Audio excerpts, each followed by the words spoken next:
یو کس په جمع کې د امام سره شامل شو خو دنه یو رکعت یا څو رکعتونه تللی دي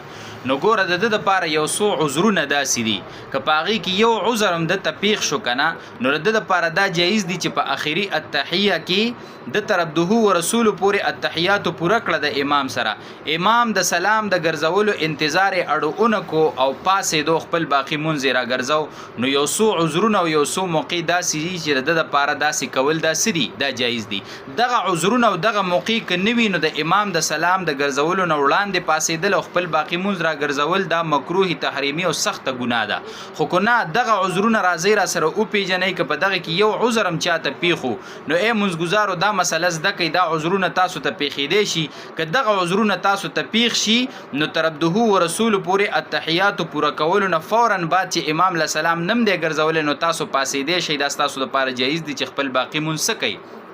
هغه راوګرځوئ ګوره په هغې کې اولنی عذر دا دی چې کله دا کم کس نه چې رکعت تللی دی د ده په خپو باندې موزي دي او د موضوع ټیم ختمیږي نو د موضوع ټیم چې ختم شي خو د ده اودس ختم شو نو چې اودس ختم شو خو مونځ یې مات شو ټیک شوله نو د موضوع ټیم یې ختمیږي دسه دا خطره ده که زه د امام د سلام انتظار کوم او بیا پاسم خپل باقي مونځ راګرځوم نو په دې مونځ کې به په ما باندې د موضوع ټیم ختم شي نو د دپاره دا جایز دي که د امام د سلام انتظار ونه کو پاسې د خپل باقي مونځ یې راوګرځو یو عذر دا دی دویم عذر دا دی چې کله دی معذور دی معذور داسې دی تش او دسماتي مسله ده ورته یو ځای نه وینه جاري ده اړو ودرېږي نه یا دته د بادو مسله ده چې باد یې نه کنټرول کېږي نو د ده دپاره خو بیا مسله دی چې د هر ټیم مونځ ټیم داخل شي نو دی به یو اودس سرندم کوي او بیا که دا باد یا دا وینه یا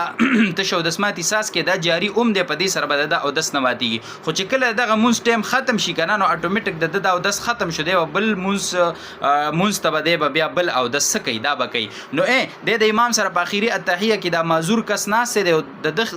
د خیال دا دی که زه د امام د سلام انتظار کوم او بیا پاسم خپل باقي مونځ راګرځوم نو په ما باندې ټیم پوره کېږي نو بیا چې په ده ټیم پوره شي د بل مونځ ټیم داخلېږي نو ته خو اودس مات شو نو چې اودس یې مات شو نو دی د انتظار نه کوي د دپاره دا جایز دی پاتې سي او د امام د سلام د ګرځولو نه مخکې د باقي مونځ څه کي هغه دې راوګرځوي دا دوه عذرونه شو دریم عذر دا دی چې کله د جمعې په مونځ باندې دا کس د امام سره ولاړ دی یو رکعت یا دوه رکعت تللی دي ټیک شوله که نه خو دلته خطره دا ده چې دی وایي که زه د امام د سلام انتظار کوم او بیا خپل باقي مونځ راګرځوم نو دلته به د مازدیګر ټیم داخل شي یعنی د جمعې مونځ اخر ټیم ته تللی دی د مازدیګر ټیم به داخل شي نو دته د اجازت دی چې دی مخکې پاسي د امام د سلام د ګرځولو نه مخکې او هغه خپل باقي رکعتونه څه کوي هغه راوګرځي ټیک شوله دا دریم عذر شو څلورم عذر دا دی چې د اختر په مونځونو کې د نه یو رکعت یا دوه رکعتونه تللی دي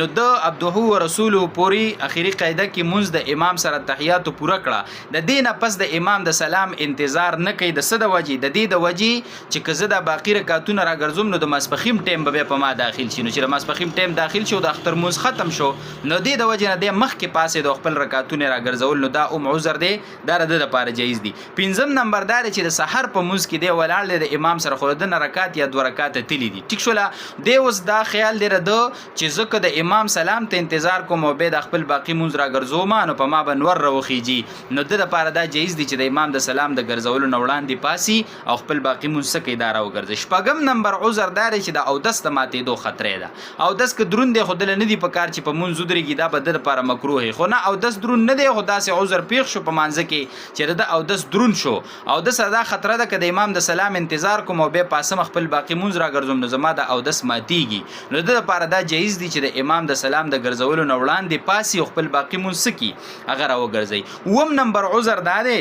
چې کله د دغه رکعت باقي رکعت راګرځونکي کس مخې ته د خلکو د تیرېدو خطره وي ګڼه ده ټیک شوله که نه او دی وایي چې زما مخې ته به ګڼ خلک اوس تیریږي که زه چېرته د امام د سلام انتظار وکړم او یا زه په داسې ځای کې ولاړ یم چې دا لاره ده یا داسې ځای دی چې دلته ډېره زیاته ګڼه ده او رش دی او که زه بیا خپل باقي مونځ راګرځوم نو زما مخې ته به خلک ځي نو د امام د سلام انتظار ونه کو پاسېده او خپل باقي مونځ یې راوګرځو نو دا څو عذرونه داسې دي چې په دې کې د دې دپاره دا جایز دي چې د امام د سلام انتظار ونه کی پاسي او خپل باقي مونځ کی هغه راوګرځي علاوه د دینه که چاته عذر نه و داسې وکړه نو دا سخت ګناه ده او په دې سره مونځ مکروه تحریمي ګرځي اگر چې مونځ به وشي خو مکروه تحریمي به وي دا څو ضروري مسلې وي چې مرګرو سره شیر کړئ وصلی الله علی النبی